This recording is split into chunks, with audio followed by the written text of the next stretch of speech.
Trust in the media is at an all-time low, and for good reason.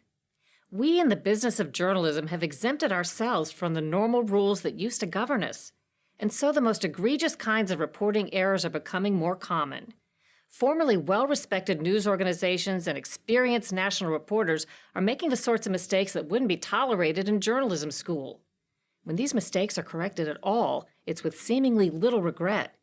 And the corrections never get anywhere near as much attention as the original salacious but incorrect narrative. How do we get here? I discuss that in detail in my book, The Smear. Here are 3 factors.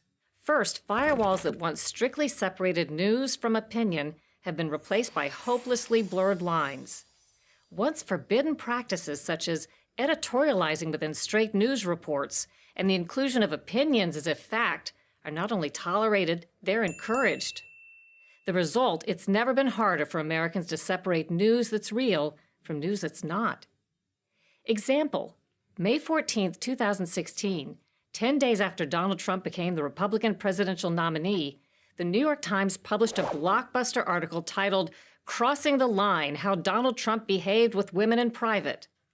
The story's authors, Michael Barbaro and Megan Twohey, interviewed Roanne Lane, an ex-girlfriend of Trump's. Her quotes made Trump sound at best like a jerk and at worst like a predator.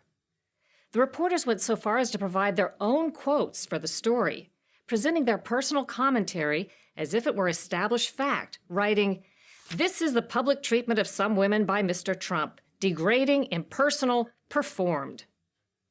The problem is the reporting wasn't true, according to Trump's supposed victim. Once the story was published, she publicly accused the Times of misleading her, writing a hit piece against Trump, and putting a negative connotation on what she said was not a negative experience. No matter where you stand, this was a huge development in terms of journalism. The main source behind front-page national news discredited the entire premise of the story. You'd expect something like that to rock the whole news organization and prompt investigations, a retraction, and re-examination of policies. Yet I can find no record of any of that. The Times and their reporters never even apologized or printed a correction. Second, though we may personally like or dislike a politician, as journalists we're obligated to treat them the same. Too often, that's not the case. For example, in May 2008, then-presidential candidate Barack Obama said he had visited 57 states. Since there are only 50 states, everyone knew what he meant. He meant to say that he had visited 47 states. The remark, nothing more than a verbal gaffe, drew little attention, and it didn't deserve more. But when Sarah Palin made a comparable gaffe, saying, "We've got to stand with our North Korean allies," she was relentlessly ridiculed and mocked in the media, even though everyone knew she meant to say South Korean allies. Third, too many of us have allowed ourselves to become tools of politicians and spinmeisters, often in order to get something in return. I call this transactional journalism. Example, emails show in July 2009, the Atlantic reporter Mark Ambinder was promised a scoop. He'd get an advanced copy of a speech by then Secretary of State Hillary Clinton, but only if he followed certain conditions, as privately dictated by Clinton aide Philippe Rines.